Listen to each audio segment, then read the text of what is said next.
And Basil, we're watching for clues today on how voters are feeling ahead of the midterms, right? And that new Washington Post ABC Ipsos poll suggests that Democrats are significantly more energized than in past midterm cycles.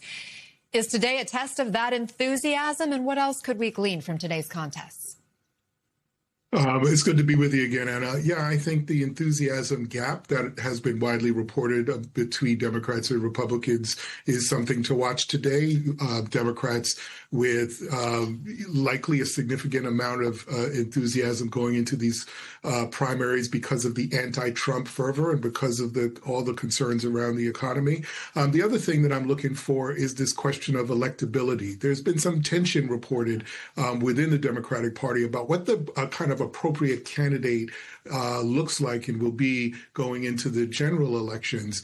So there's going to be some question about, is this candidate going to be more moderate to appeal across the aisle, or are they going to embrace more progressive ideologies, which seems to be where a lot of the enthusiasm on the left resides. And so that's the other thing I'm looking forward to today. One other point is that voters in California started getting their ballots yesterday for a primary that won't be officially registered, I guess, for the next couple of weeks.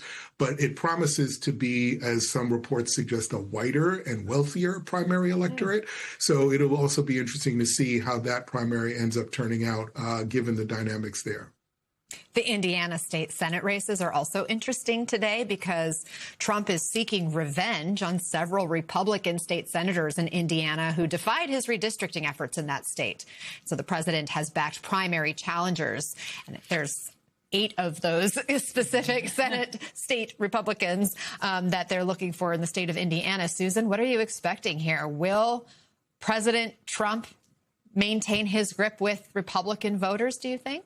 Most likely he will. I don't see it changing that much. But again, it's how many voters come out and show up. You know, to Basil's point on the Democratic primaries today, looking at progressives, how much, are they showing up more and looking at electability? I think Republicans are looking at how many of the Trump base show up and to support a Trump-backed candidate versus just a Republican candidate. And Basil, if voters don't go along with the president's retribution campaign in these primaries, how could that shape strategy for both parties in the midterms?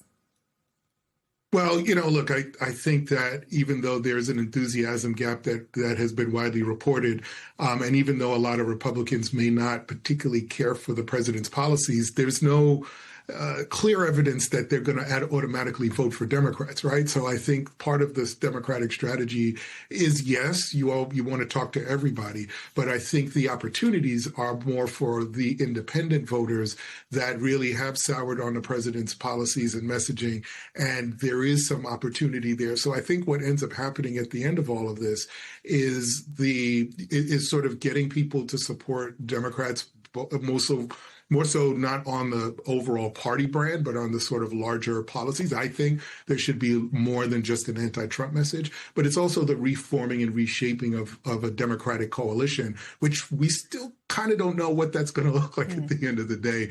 So I think there's an opportunity there, but my guess is Republicans, even if they don't come out, would still want to vote for another Republican. And I'm guessing, Susan, Republicans are trying to decide whether they should hitch their wagon to President Trump, especially with these really bad polling numbers. We're seeing really low approval, really high disapproval. And our friend Peter Baker of the New York Times writes, to put this in kind of perspective, when you look at where other presidents were heading into midterm years, history hasn't been kind to the party in power. Democrats lost 52 House seats in the 1994 midterms under Bill Clinton. Republicans lost 30 during Bush's second term in 2006, and their presidential approval numbers were better than President Trump's are right now.